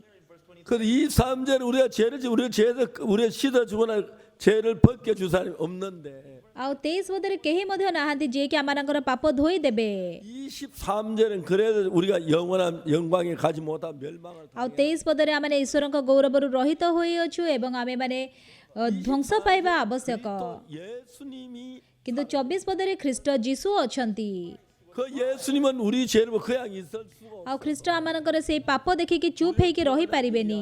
ଆମମାନଙ୍କୁ ଉଦ୍ଧାର କରିବା ନିମନ୍ତେ 죄 십자가에 못 박혀 죽. ଆମମାନଙ୍କର ପାପ ନିମନ୍ତେ ସେ ନିଜେ କୃଷରେ କୃଷାର୍ପିତ ହେଲେ। 예수님 죽어 우리 죄를 사했기 때문에 ଯୀଶୁ ଆମମାନଙ୍କର ପାପ ନିମନ୍ତେ ମୃତ୍ୟୁବରଣ କଲେ, ଆମକୁ ଧୌତ କରିଦେଲେ। ସେଥିପାଇଁ ନିଶ୍ଚିନ୍ତ ଆମେ ପାପ କରିଛୁ, 아무 한 일이 없는데 କିନ୍ତୁ ଆମେମାନେ କିଛି ମଧ୍ୟ କରିନୁ। କିନ୍ତୁ ପରମେଶ୍ୱର ଆମକୁ 의롭다. ଧାର୍ମିକ କଲେ, ଆଉ ସେଥିପାଇଁ ଆମେମାନେ ଧାର୍ମିକତା ପ୍ରାପ୍ତ ହୋଇଅଛୁ। We are justified and we have been justified. 오늘 많은 사람이 교회를 다니. ବର୍ତ୍ତମାନ ଅନେକ ଲୋକମାନେ ମଣ୍ଡଳୀ ଯାଉଛନ୍ତି, 로마서 뭐 얼마나 많이. ସେମାନେ ରୋମିଓ ପୁସ୍ତକ ଅନେକ ଥର ପଢିଥାନ୍ତି। 근데 눈이 가려 이 성경을 읽으면서 ସେମାନେ ଯଦି ବା ବାଇବଲର ଏଇ ବାକ୍ୟ ପଢୁଛନ୍ତି, 거의 대부분의 사람들 କିନ୍ତୁ ଅଧିକାଂଶ ଲୋକମାନେ ନିଜକୁ ପାପୀ ବୋଲି କହନ୍ତି। 성경을 안 믿고 하네. ସେମାନେ ପରମେଶ୍ୱରଙ୍କୁ ବାଇବଲକୁ ବିଶ୍ୱାସ କରୁନାହାନ୍ତି। 분명히 성경 ନିଶ୍ଚିତ ଭାବରେ ବାଇବଲରେ ଲେଖାଯାଇଛି, 우리 모두 죄를 ଆମେ ସମସ୍ତେ ପାପ କରିଅଛୁ। 예수님 우리 죄를 ଯୀଶୁ ଆମମାନଙ୍କର ପାପ ନିମନ୍ତେ କୃଷାର୍ପିତ ହେଲେ। 아무 대가 없이 값 없이 우리는 의롭다 깨끗하다 죄 ଆଉ ବିନା ମୂଲ୍ୟରେ କୌଣସି କିଛି ମଧ୍ୟ ନଥାଇକି ଅନୁଗ୍ରହରେ ଆମେମାନେ ଧାର୍ମିକ ହୋଇଅଛୁ। ଏଇଟା ହେଉଛି ବର୍ତ୍ତମାନ କୋରିଆନ ମଣ୍ଡଳୀର ସମସ୍ୟା। 문제가 씻어졌다. ଆଉ ବାଇବଲ କହୁଛି ସମସ୍ତ ପାପ କ୍ଷମା ହେଲା, ତୁମେ ପବିତ୍ର, ତୁମେ ଧାର୍ମିକ। 우리 죄를 대신 ଯୀଶୁ ତୁମର ପାପ ନିମନ୍ତେ କୃଷାର୍ପିତ ହେଲେ। 예수 우리 죄를 대신 ଯୀଶୁ ଯଦି ଆମମାନଙ୍କ ନିମନ୍ତେ ଦଣ୍ଡ ପାଇଅଛନ୍ତି, ତେବେ ଆମେମାନେ ଧାର୍ମିକ ଅଟୁ, ଆମେମାନେ ପବିତ୍ର ଅଟୁ, 근데 많은 ଆମମାନେ ସିଦ୍ଧ ଅଟୁ। କିନ୍ତୁ ଅନେକ ଲୋକମାନେ, 한 10년 20년 ଆଉ ଯଦି ବା ସେମାନେ 20 ବର୍ଷ 30 ବର୍ଷ ମଣ୍ଡଳୀକୁ ଯାଉଛନ୍ତି, 죄인이라고 생각 당연하다고. କିନ୍ତୁ ସେମାନେ ଭାବୁଛନ୍ତି ଆମେ ପାପ କରିଥିବାରୁ ଆମେ ପାପୀ ବୋଲି। 그래 그들은 자기 생각을 믿는 거예요. 성경을 믿는 ସେଥିପାଇଁ ସେମାନେ ନିଜର ଚିନ୍ତାକୁ ବିଶ୍ୱାସ କରୁଛନ୍ତି, ବାଇବଲକୁ ନୁହେଁ। 하나님의 말씀. ବାଇବଲ ହେଉଛି ଈଶ୍ୱରଙ୍କ ବାକ୍ୟ। 하나님 말씀하신 ଯୀଶୁଙ୍କର ବାକ୍ୟ କ'ଣ କହେ? ତୁମେ ପାପ କରିଅଛ, ତୁମେ ଈଶ୍ୱରଙ୍କ ଗୌରବରୁ ରହିତ ହୋଇଅଛ।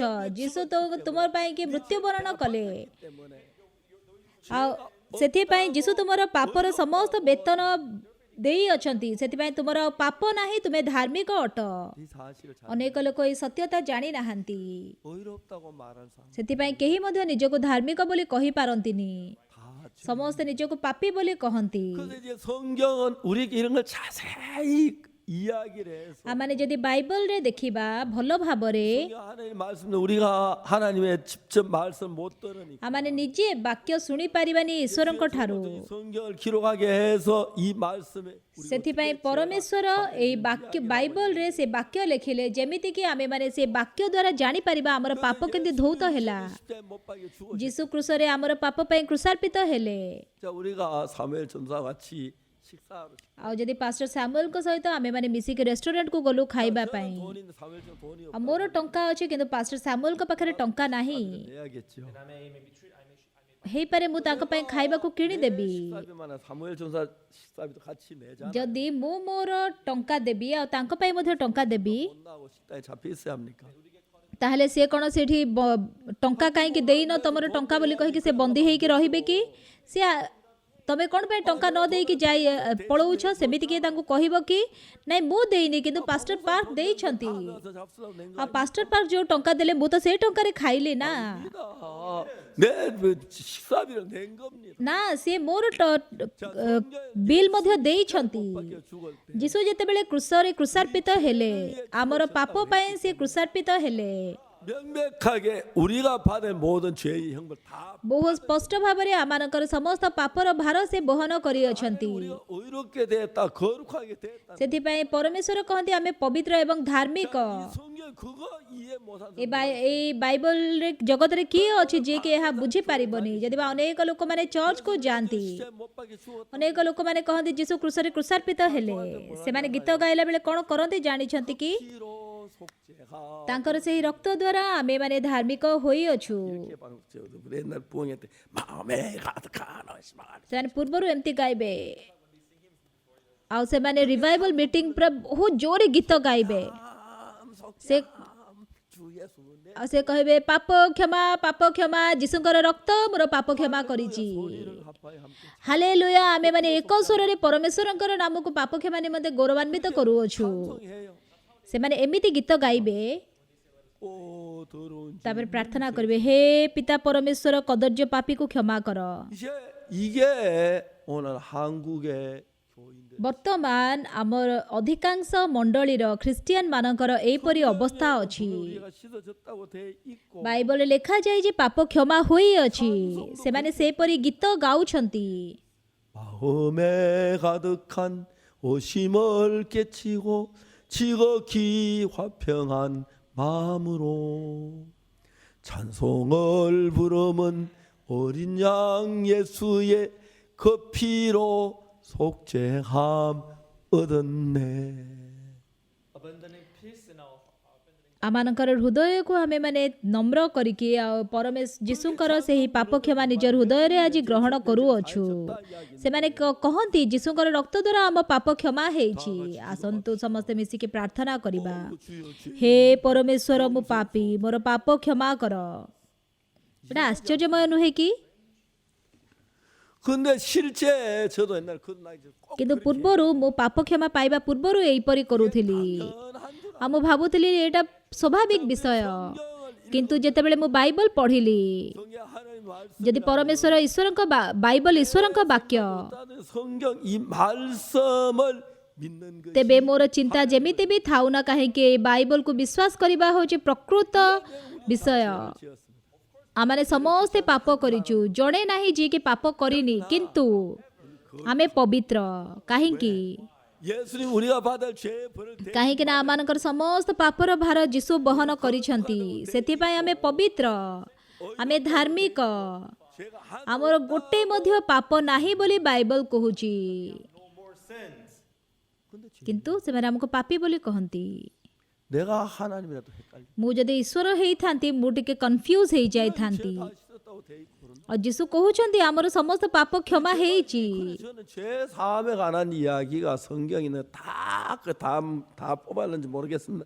많이 뽑아 କିନ୍ତୁ ପାପ କ୍ଷମା ବିଷୟରେ ଯେତେବେଳେ ବାଇବଲର ପ୍ରତ୍ୟେକ ବାକ୍ୟ ମୁଁ 어디를 가든지 간에 ଖୋଜିଲି, 예수님이 십자에 못 박혀 우리 죄로 죽었기 ମୁଁ ଯେଉଁଠାକୁ ବି ଯାଏ ନା କାହିଁକି ଯୀଶୁ କୃଷରେ ମୋର ସମସ୍ତ ପାପ କ୍ଷମା କରିଅଛନ୍ତି। 말미암아 내 죄가 눈처럼 ଯୀଶୁଙ୍କ ଦ୍ୱାରା ମୋର ସମସ୍ତ ପାପ ହିମ ପରି ଶୁକ୍ଳ ହୋଇ ଧୌତ ହେଇଅଛି ବୋଲି ଅତି ସ୍ପଷ୍ଟ ଭାବରେ ମୁଁ ବୁଝିଲି। 분명히 여러분이 하나 이야기할 수 있는 ନିଶ୍ଚିତ ଭାବରେ ମୁଁ ଗୋଟେ ବିଷୟ ବୁଝିପାରିଲି। 속에 누구든지 불문 ଆପଣ ଯେ କେହି ବି ହୁଅନ୍ତୁ ନା କାହିଁକି, 악한 영이 ଯେତେବେଳେ ମନ୍ଦ ଆତ୍ମା ଆପଣଙ୍କ ହୃଦୟରେ ପ୍ରବେଶ କରେ, 우리를 의롭다 죄가 씻어 눈처럼 씻어졌다 그렇게 기록되어 있는데 ଆଉ ଆମମାନଙ୍କର ପାପ ସବୁ ହିମ ପରି ଶୁକ୍ଳ ହୋଇ ଧୌତ ହୋଇଅଛି ବାଇବଲରେ ଲେଖାଯାଇଛି।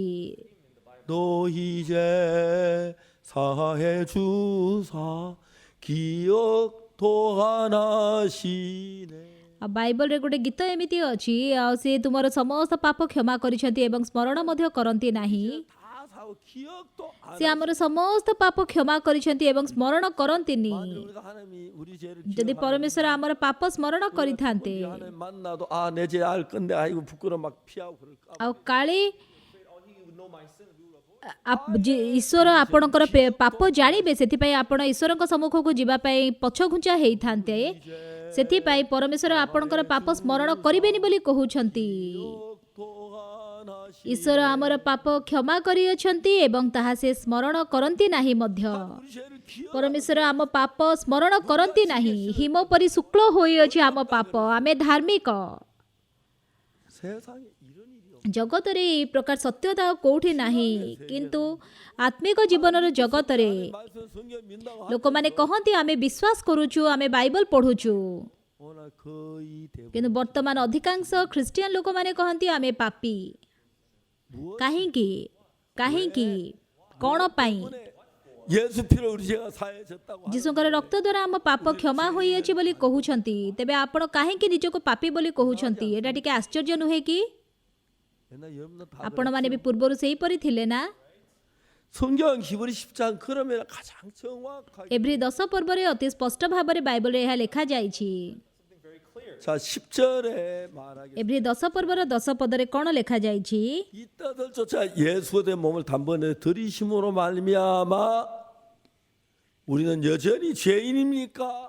ଯୀଶୁ ଖ୍ରୀଷ୍ଟଙ୍କ ଶରୀର ଏକାଥରକେ ଉତ୍ସର୍ଗୀକୃତ ହେବା ଦ୍ୱାରା ସେହି ଇଚ୍ଛା ହେତୁ ଆମ୍ଭେମାନେ ପବିତ୍ରୀକୃତ ହୋଇଅଛୁ ନା ହେଇନୁ? 거룩한 ଆମମାନେ ପବିତ୍ରୀକୃତ ହୋଇଛୁ ନା? 여러분 거룩해요. ଆପଣ ପବିତ୍ର 대단한 사람. ତେବେ ଆପଣ ମହାନ ଅଟନ୍ତି। କାହିଁକି? 많은 사람 만나 얘기해 봤어. ମୁଁ ଅନେକ ଲୋକମାନଙ୍କୁ ପଚାରିଛି, 내가 ନାଇଁ ମୋତେ ଡର ଲାଗୁଛି, ମୁଁ କଦର୍ଯ୍ୟ, ମୁଁ ପବିତ୍ର ନୁହେଁ, ମୁଁ କେମିତି ପବିତ୍ର, ମୁଁ ବହୁତ ପାପ କରିଛି। 이 뜻을 쫓아 예수 그리스도의 몸이 단번에 들여서 우리 죄를 대신. ସେହି ଇଚ୍ଛା ହେତୁ ଯୀଶୁ ଖ୍ରୀଷ୍ଟଙ୍କ ଶରୀର ଏକାଥରକେ ଉତ୍ସର୍ଗୀକୃତ ହେବା ଦ୍ୱାରା ଆମ୍ଭେମାନେ ପବିତ୍ରୀକୃତ ହୋଇଅଛୁ। 말씀에 우리가 죄가 씻어졌다니. ତେବେ ଏହି ବାକ୍ୟ ଦ୍ୱାରା ଆମମାନଙ୍କର ପାପ କ୍ଷମା ହେଇଛି ନା ହେଇନି? 또 그렇게 어떤 사람 그래도 죄를 씻어 또 죄 짓잖아. କେତେ ଲୋକ ଏମିତି କହିବେ, ହଁ ସେଟା ସତ, କିନ୍ତୁ ଆମେ ତ ଆଉଥରେ ପାପ କରୁଛୁ ନା। 다시 짓는 죄는 예수 안 씻었다. ଯଦି ଆପଣ ଆଉଥରେ ପାପ କରୁଛନ୍ତି ତେବେ ଆପଣଙ୍କର ପାପ କ୍ଷମା ହେଇନି। 어떤 죄 안 씻고 그래. ଆଉ ଏମିତି କ'ଣ ଯୀଶୁ ଆପଣଙ୍କର କେତେ ପାପ କ୍ଷମା କରନ୍ତି, କିଏ କ୍ଷମା କରିନାହାନ୍ତି? 눈같이. ଯୀଶୁ ସମସ୍ତ ପାପ ହିମ ପରି ଶୁକ୍ଳ କରି ଧୋଇ ଦେଇ ଅଛନ୍ତି। ଆଉ ଟିକେ ବାକ୍ୟ ଯଦି ଆମେ ପଢ଼ିବା, 자 여기 말씀. ଏଠି କ'ଣ ଲେଖାଯାଇଛି? 11 ପଦରେ, 제사장마다 매일 ଆହୁରି ମଧ୍ୟ ପ୍ରତ୍ୟେକ ଯାଜକ ପ୍ରତିଦିନ ସେବା କରିବା ପାଇଁ ଓ ଏକ ଥରକୁ ଥର ସେହି ଏକ ପ୍ରକାର ବଳି ଉତ୍ସର୍ଗ କରିବା ପାଇଁ ଠିଆ ହୋଇ ଅଛନ୍ତି। 영원히 시족한 그 순간만 죄. ଏହି ସବୁ କେବେ ପାପ ହରଣ କରିପାରେ ନାହିଁ। ପୁରାତନ ନିୟମର ବଳି କ୍ଷଣକ ପାଇଁ ପାପ କ୍ଷମା କରେ, 영원하신 하나님의 제단에가 죄를 우리 제사를 드리. କିନ୍ତୁ ଯୀଶୁ ଏହି ଜଗତର ଯଜ୍ଞ ବେଦୀରେ ପାପାର୍ଥକ ବଳି ଉତ୍ସର୍ଗ କରିନାହାନ୍ତି, କିନ୍ତୁ ଅନନ୍ତକାଳୀନ ଜଗତରେ ଉତ୍ସର୍ଗ କରିଅଛନ୍ତି। ସେଥିପାଇଁ ଆମେ ପବିତ୍ର ହୋଇଅଛୁ। 12 ପଦ, 오직 그리스도는 죄를 위하여 한. ମାତ୍ର ସେ ପାପ ନିମନ୍ତେ କେବଳ ଏକ ବଳି ଉତ୍ସର୍ଗ କଲା ଉତ୍ତାରେ ଈଶ୍ୱରଙ୍କ ଦକ୍ଷିଣ ପାର୍ଶ୍ୱରେ ଚିରକାଳ ପାଇଁ ଉପବେଶନ କଲେ। 13. 13 ପଦ, 그 후에 ସେହି ଦିନାବଧି ତାହାଙ୍କର ଶତ୍ରୁମାନେ ତାହାଙ୍କ ପାଦପୀଠ କରାଯାଇ ନଥିବା ପର୍ଯ୍ୟନ୍ତ ସେ ଅପେକ୍ଷା କରୁଅଛନ୍ତି। 14. 14 ପଦ, 저가 한 제물로 거룩하게 된 자들을 영원히 온전케 하셨느니라. କାରଣ କେବଳ ଏକ ବଳିର ଉତ୍ସର୍ଗ ଦ୍ୱାରା ସେ ପବିତ୍ରୀକୃତ ହେଉଥିବା ଲୋକମାନଙ୍କୁ ଚିରକାଳ ପାଇଁ ସିଦ୍ଧ କରିଅଛନ୍ତି। ଏହା ଈଶ୍ୱରଙ୍କ ବାକ୍ୟ। 영원히 온전하게 죄가. ଚିରକାଳ ନିମନ୍ତେ ସିଦ୍ଧ ଭାବରେ ଆମ ପାପ କ୍ଷମା ହୋଇଅଛି। 자 15절 15 ପଦ ଦେଖିବା, 또한 성령이 우리에게 ଆଉ ପବିତ୍ର ଆତ୍ମା ମଧ୍ୟ ଆମ୍ଭମାନଙ୍କୁ ସାକ୍ଷ୍ୟ ଦିଅନ୍ତି। 16 ପଦ, 주께서 그날 후는 저희와 세울 언약이 것이라 하시고 내 법을 저희 마음에 두고 저희 생각기로. କାରଣ ପ୍ରଭୁ ଏହି କଥା କହନ୍ତି, ସେହି ସମୟ ଉତ୍ତାରେ ଆମ୍ଭେ ସେମାନଙ୍କ ସହିତ ଯେଉଁ ନିୟମ ସ୍ଥାପନ କରିବା ତାହା ଏହି, ଆମ୍ଭେ ସେମାନଙ୍କ ହୃଦୟରେ ଆପଣା ବ୍ୟବସ୍ଥା ଦେବା, ପୁଣି ସେମାନଙ୍କ ମନରେ ସେହି ସବୁ ଲେଖିବା। ଏହା କହିଲା ଉତ୍ତାରେ ସେ କହନ୍ତି, 죄와 저희 불법 내가 다 지키고 ସେମାନଙ୍କ ପାପ ଓ ସେମାନଙ୍କ ଅପରାଧ ଆମ୍ଭେ ଆଉ ସ୍ମରଣ କରିବା ନାହିଁ। 18 ପଦ, 이것을 사하셨으니 ଏହି ସମସ୍ତ ମୋଚନ ହେବା ସ୍ଥଳେ ପାପ ନିମନ୍ତେ ଆଉ ବଳି ଉତ୍ସର୍ଗ କରିବା ଅନାବଶ୍ୟକ। 너무 놀라웠게 예수 피로. ବହୁତ ଆଶ୍ଚର୍ଯ୍ୟ ଭାବରେ ଯୀଶୁଙ୍କର ରକ୍ତ ଦ୍ୱାରା ଆମ ପାପ କ୍ଷମା ହେଲା। 이 성경에서 하나님 우리 죄가 씻어져도 씻어져. ଯଦି ବାଇବଲରେ ପରମେଶ୍ୱର କହୁଛନ୍ତି ଆମ ପାପ କ୍ଷମା ହେଲା, ତେବେ କ୍ଷମା ହେଲା। ବାଇବଲରେ ଯଦି କୁହାଯାଉଛି ଆମେ ପବିତ୍ର, ତେବେ ଆମେ ପବିତ୍ର। 내 생각을 따르는 사람. ଅନେକ ଲୋକମାନେ ଅଛନ୍ତି ଯେଉଁମାନେ କି ଈଶ୍ୱରଙ୍କର ବାକ୍ୟକୁ ନୁହେଁ, କିନ୍ତୁ ନିଜର ଚିନ୍ତାକୁ ଅନୁସରଣ କରନ୍ତି, ବିଶ୍ୱାସ କରନ୍ତି। 죄를 범할 걸 아시고 ପରମେଶ୍ୱର ଜାଣିଥିଲେ ଆମେ ପାପ କରିବା। 예수 우리 죄를 대신해 죽음으로 죄가 사하실 것. ସେଥିପାଇଁ ବହୁତ ପୂର୍ବରୁ ଯୀଶୁ ପରମେଶ୍ୱର ପ୍ରତିଜ୍ଞା କରିଥିଲେ, ଯୀଶୁଙ୍କ ରକ୍ତ ଦ୍ୱାରା ଆମ ପାପ କ୍ଷମା ହେବ। ହଜାର ହଜାର ବର୍ଷ ପୂର୍ବରୁ, 2000 ବର୍ଷ ପୂର୍ବରେ ଯୀଶୁ ଜନ୍ମ ହେଲେ, କ୍ରୁଶରେ କୃଷାର୍ପିତ ହେଲେ 죄에 대한 모든 형벌을 거의 다 영원히. ଏବଂ ଆମମାନଙ୍କର ପାପର ଯାହା ବି ଦଣ୍ଡ ଥିଲା, ସମସ୍ତ ପାପର ଦଣ୍ଡ କ୍ରୁଶରେ ସମାପ୍ତ ହେଲା। 그럼 우리가 죄인입니까? ତେବେ ଆମେମାନେ ପାପୀ ନା ଧାର୍ମିକ? ଆମେ ଧାର୍ମିକ। 얼마나 많은 사람들이 죄인이라고. ଅନେକ ଲୋକମାନେ ନିଜକୁ ପାପୀ ବୋଲି କହନ୍ତି। 우리의 죄를 ଆଉ 죽었다는 ସେଥିପାଇଁ 이야기밖에 안 되니까. ଯୀଶୁ କ'ଣ ଅର୍ଥହୀନ ଭାବରେ ମୃତ୍ୟୁବରଣ କଲେ କି? କେବେ ନୁହେଁ। 좀 더 계속 읽으니까 ଆମେ ଆହୁରି ତଳକୁ ପଢ଼ିବା। 17절에 17 ପଦରେ, 이 죄와 저희 불법 내가 다. ସେମାନଙ୍କ ପାପ ଓ ସେମାନଙ୍କ ଅପରାଧ ସବୁ ଆମ୍ଭେ ଆଉ ସ୍ମରଣ କରିବା ନାହିଁ। 이것을 사하셨은즉 ଏହି ସମସ୍ତ ମୋଚନ ହେବା ସ୍ଥଳେ ପାପ ନିମନ୍ତେ ଆଉ ବଳି ଉତ୍ସର୍ଗ କରିବା ଅନାବଶ୍ୟକ। ସେ ପାପ ନିମନ୍ତେ ବଳି ଦେବା ଅନାବଶ୍ୟକ। 형제들아 우리가 죄를 지었지만 그 말씀 성경에 없는데 우리가 예수의 피를 힘입어 ଅତେବ ହେ ଭାଇମାନେ ଯୀଶୁ ବିଚ୍ଛେଦ ବସ୍ତ୍ର ଅର୍ଥାତ୍ ଆପଣା ଶରୀରର ଦ୍ୱାରା ଯେଉଁ ନୂତନ ଓ ଜୀବନଦାୟକ ପଥ ଆମମାନଙ୍କ ନିମନ୍ତେ ପ୍ରସ୍ତୁତ କରିଅଛନ୍ତି, ଆମମାନଙ୍କ ପାଖରେ ପାପ ଥିବାରୁ ଆମେ ମହାପବିତ୍ର ସ୍ଥାନରେ ପ୍ରବେଶ କରିପାରିବାନି। ଯୀଶୁଙ୍କର ରକ୍ତ ଯାହାକି ମହାପବିତ୍ର ସ୍ଥାନରେ ଦିଆଯାଇଅଛି, ଆଉ ଯୀଶୁ ସ୍ୱର୍ଗ ରାଜ୍ୟରେ ପ୍ରବେଶ କରିକି ସେହି ରକ୍ତ ଦେଇଥିବାରୁ ଆମେ ସାହସ ପାଇଅଛୁ ସ୍ୱର୍ଗ ରାଜ୍ୟରେ ପ୍ରବେଶ କରିବା ନିମନ୍ତେ।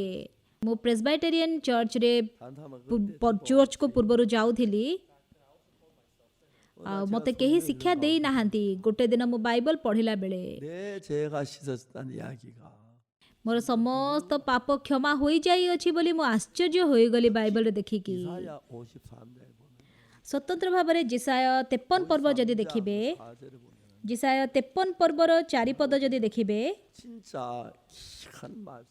ସେଠି ବହୁତ ମୂଲ୍ୟବାନ ବାକ୍ୟ ଲେଖାଯାଇଅଛି। ଜିସାୟ 53 ପର୍ବର 4 ପଦ 예수님을 가리켜 ସେ ବୋଲି ଏଠାରେ ଯୀଶୁଙ୍କୁ ବୁଝାଏ। ନିଶ୍ଚୟ ସେ ଆମ୍ଭମାନଙ୍କର ଯାତନା ସବୁ ଧାରଣ କରିଅଛନ୍ତି ଓ ଆମ୍ଭମାନଙ୍କ ବ୍ୟଥା ସବୁ ବହିଅଛନ୍ତି। ତଥାପି ଆମ୍ଭେମାନେ ତାହାଙ୍କୁ ଆହତ ଓ ପରମେଶ୍ୱରଙ୍କ ଦ୍ୱାରା ପ୍ରହାରିତ ଓ ଦୁଃଖଗ୍ରସ୍ତ ବୋଲି ମଣିଲୁ। 5 ପଦ 우리의 허물이라며 그가 상 우리의 죄악은 ମାତ୍ର ସେ ଆମ୍ଭମାନଙ୍କ ଅଧର୍ମ ନିମନ୍ତେ କ୍ଷତବିକ୍ଷତ ହେଲେ ଓ ଆମ୍ଭମାନଙ୍କ ଅପରାଧ ନିମନ୍ତେ ଚୂର୍ଣ୍ଣ ହେଲେ। 그 채찍에 맞아 우리가 ଆମ୍ଭମାନଙ୍କର ଶାନ୍ତିଜନକ ଶାସ୍ତି ତାହାଙ୍କ ଉପରେ ବର୍ତ୍ତିଲା ଓ ତାହାଙ୍କ ପ୍ରହାରରେ ଆମ୍ଭେମାନେ ସୁସ୍ଥ ହେଲୁ। 양 같아서 거대한 각기 세기로 갔거든. ଆମ୍ଭେମାନେ ସମସ୍ତେ ମେଷଗଣ ତୁଲ୍ୟ ବିପଥଗାମୀ ହୋଇଅଛୁ। 우리 무리의 죄악을 그에게 담당. ଆମ୍ଭେମାନେ ପ୍ରତ୍ୟେକ ଆପଣା ଆପଣା ବାଟ ଆଡ଼େ ଫେରିଅଛୁ। 죄를 예수님께 ଆଉ ସଦାପ୍ରଭୁ ଆମ୍ଭ ସମସ୍ତଙ୍କର ଅପରାଧ ତାହାଙ୍କ ଉପରେ ବର୍ତ୍ତାଇ ଅଛନ୍ତି। ଆମର ସବୁ ଅପରାଧ ଯୀଶୁଙ୍କ ଉପରେ ପରମେଶ୍ୱର ବର୍ତ୍ତାଇ ଅଛନ୍ତି। 그래서 우리가 죄를 위해서 뭐 회개하고 막 해야 할 게 하나도 없어요. ସେଥିପାଇଁ ଆମେମାନେ ପାପ କ୍ଷମା ନିମନ୍ତେ କିଛି କରିବାର ଆବଶ୍ୟକତା ନାହିଁ। 예수님이 ଆମର ପାପ କ୍ଷମା ନିମନ୍ତେ ଯୀଶୁ ସିଦ୍ଧ ଭାବରେ ସମସ୍ତ ବିଷୟ ସମାପ୍ତ କରିଅଛନ୍ତି। Jesus did it, completed it perfectly. 그리고 하나님 우리를 ସେଥିପାଇଁ ପରମେଶ୍ୱର ଆମକୁ ଧାର୍ମିକ କହୁଛନ୍ତି, ପବିତ୍ର କହୁଛନ୍ତି। 이렇게 ଏହି ପ୍ରକାର ସ୍ପଷ୍ଟ ଭାବରେ ସେଠାରେ ଲେଖାଯାଇଅଛି। 말 성경 신구약 66 ବାଇବଲର 66ଟା ପୁସ୍ତକରେ ଏହି ପ୍ରକାର ଅନେକ ସ୍ଥାନରେ ବାକ୍ୟ ଲେଖାଯାଇଅଛି। 근데 복된 କିନ୍ତୁ ଯେଉଁମାନେ ଆଶୀର୍ବାଦ ପ୍ରାପ୍ତ ଲୋକ, 예수 피로 내 죄가 사해 ସେମାନେ ବିଶ୍ୱାସ କରନ୍ତି ଯୀଶୁଙ୍କର ରକ୍ତ ଦ୍ୱାରା ମୋର ପାପ କ୍ଷମା ହେଲା। 참 많은 교회 ବର୍ତ୍ତମାନ ମଣ୍ଡଳୀର ଅନେକ ଲୋକମାନେ ସେମାନେ ଚର୍ଚ୍ଚକୁ ଯାଉଛନ୍ତି, 예수 내 죄에 죽었다고 하면서 ସେମାନେ କହୁଛନ୍ତି ଯୀଶୁ ମୋର ପାପ କ୍ଷମା କଲେ, କିନ୍ତୁ ସେମାନେ ସନ୍ଦେହ କରୁଛନ୍ତି ତାହେଲେ ଯୀଶୁଙ୍କର ମୃତ୍ୟୁବରଣ ଏବଂ ତାଙ୍କର ପାପ କ୍ଷମା କ'ଣ ଅର୍ଥହୀନ? 저도 그렇게 했어요. ମୁଁ ମଧ୍ୟ ସେମିତି ବିଶ୍ୱାସ କରୁଥିଲି। 읽다 କିନ୍ତୁ ଯେତେବେଳେ ମୁଁ ବାରମ୍ବାର ବାଇବଲ ପଢ଼ିଲି, ଯଦିବା ମୁଁ ନିଶ୍ଚିତ ଭାବରେ ଜଣେ ପାପୀ, 못 박혀 죽었습니다. କିନ୍ତୁ ଯୀଶୁ କ୍ରୁଶରେ କୃଷାର୍ପିତ ହେବା ଦ୍ୱାରା ମୋର ପାପ ନିଶ୍ଚିତ ଭାବରେ କ୍ଷମା ହୋଇଅଛି ବୋଲି ମୁଁ ଜାଣିପାରିଲି।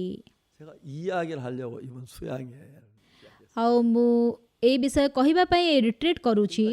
이런 이야기만 ମୁଁ କେବଳ ଏ ବିଷୟରେ ହିଁ ଆପଣମାନଙ୍କୁ କହିଲି। 너무 안타까워. କିନ୍ତୁ ସବୁଠାରୁ ଦୁଃଖର ବିଷୟ, 교회 다니는 사람 열이면 열 다 물어보면 죄인이라고. ଆଉ 10 ଜଣରୁ 10 ଜଣ ଲୋକମାନେ କହନ୍ତି ମୁଁ ପାପ କରିଛି ସେଥିପାଇଁ ମୁଁ ପାପୀ। 영이 우리 속에 ଏହି ପ୍ରକାର ମନ୍ଦ ଆତ୍ମା ଆମମାନଙ୍କୁ ଠକିଥାଏ।